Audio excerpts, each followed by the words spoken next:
The letter said I owed $10,000, not a warning, not a notice, a fine, issued by my HOA for violating rules that didn't apply to me. I read it twice, standing there at my mailbox trying to figure out if this was a mistake or something else, because the part that didn't make sense wasn't the amount. It was the authority. And the person who signed it?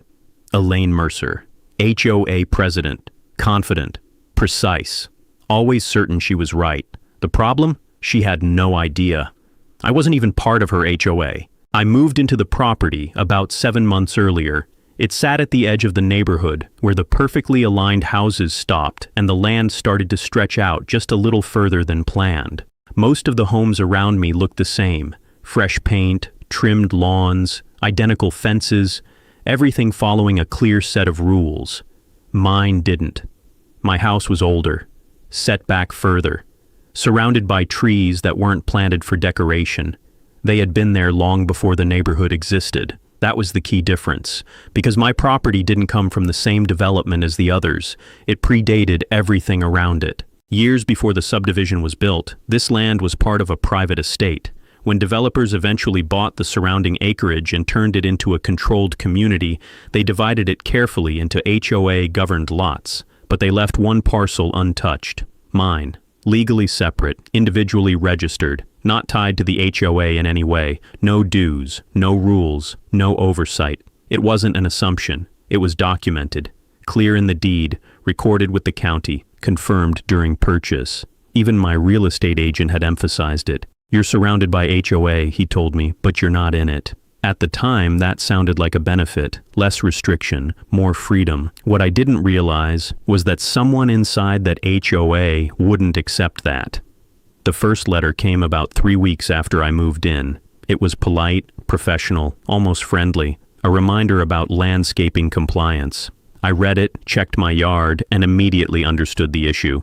Not that something was wrong, but that the letter wasn't meant for me, so I ignored it. A few days later, another one arrived. This one referenced community guidelines and suggested I attend the next HOA meeting. That's when I realized it wasn't an accident. They thought I was part of them. Still, I didn't respond. I assumed it would correct itself. Someone would check the records, realize the mistake, and move on. But instead, the letters kept coming. More formal, more specific, more frequent. Then one afternoon, I finally met her, Elaine Mercer. She approached while I was outside, inspecting the side of my house. Confident posture, calm expression. The kind of person who didn't ask questions. She made statements. "We've been trying to reach you," she said. "I got the letters," I replied. "Good," she said with a small smile. "Then you know we need to get you into compliance." "I'm not part of the HOA," I said calmly. There was a pause, just long enough to notice. Then she smiled again. "Everyone in this neighborhood is." I shook my head. "This property isn't." She didn't argue, didn't push, just nodded slightly. "Then we'll verify that," she said, and walked away. That should have been the end of it, but it wasn't. It was the beginning. After that conversation, everything changed. The tone of the letters shifted. They were no longer reminders, they were warnings.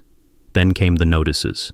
Brightly colored papers taped to my mailbox, placed on my front door, each one listing violations, grass height, fence condition, driveway usage, none of which applied to me. And then, the invoices started.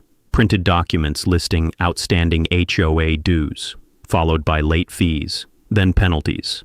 The numbers grew quickly, from a few hundred to a few thousand, until eventually one envelope arrived that changed everything, thicker than the others. Marked, "Final Notice." I opened it right there at the mailbox, and saw the number, $10,000. A fine, officially issued, signed, stamped, enforced. I stood there for a moment, letting it sink in. Not because I believed I owed it, but because of what it meant. This wasn't a misunderstanding anymore. This was deliberate. I still didn't respond. Not immediately. Instead, I started documenting everything. Every letter, every notice, every fine. I organized them into a folder, then into a binder. Because something told me this wasn't going to stop on its own. And I was right. Because about a week later, I came home to something new. A notice taped to my front door.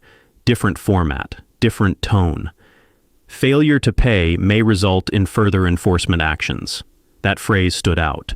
Enforcement, not warnings, not requests, actions. That's when I realized she wasn't going to stop at paperwork. That night, I pulled out every document I had related to the property. The deed, the survey, county maps, zoning records. I didn't just review them. I organized them, carefully, methodically, each page labeled, each section tabbed. Then I made calls. County Records Office. Confirmed everything. No HOA inclusion, no shared authority, nothing tying my property to their jurisdiction. Then a real estate attorney. Short consultation. Clear answer. They have no legal standing. Finally, I contacted the city, not to file a complaint yet, just to understand the situation. If someone attempted enforcement without authority, what would that be? The answer was simple. Unauthorized action. That was enough. I closed the binder, set it aside, and waited, because something told me the next move wouldn't be a letter. It happened 3 days later. I stepped outside in the morning and saw her, standing at the edge of my driveway, clipboard in hand, 2 other people with her, one holding a camera, the other taking notes. I walked toward them. "Can I help you?" Elaine looked up, completely composed. "We're documenting ongoing violations," she said. "This property is not under your authority," I replied. She smiled. "That's been noted." "Then why are you here?" She tapped her clipboard. "Because the violations remain." That's when I realized she wasn't trying to verify anything. She had already decided. I didn't argue, didn't raise my voice. I just went back inside, picked up the binder, and walked back out. "Before you go any further," I said calmly, "you should look at this." I opened it, pulled out the first document, the deed, placed it in front of her. She glanced at it, unimpressed. Then I turned the page. Survey map, highlighted boundaries. Then the official county confirmation. Her expression didn't change immediately, but it slowed. That confidence, it paused. "This doesn't change the community structure," she said. "It does," I replied, and that's when everything shifted. She didn't accept it, not right away. Instead, she insisted on continuing. That was her mistake, because at that point, I made the call. Police. When they arrived, the situation changed instantly. I handed them the binder. They reviewed it carefully, then turned to Elaine. "Do you have official documentation showing this property is under HOA authority?" She hesitated, and that hesitation said everything. The next day, I filed formal complaints. City, county, legal, everything documented, everything recorded. And once it was, things moved quickly.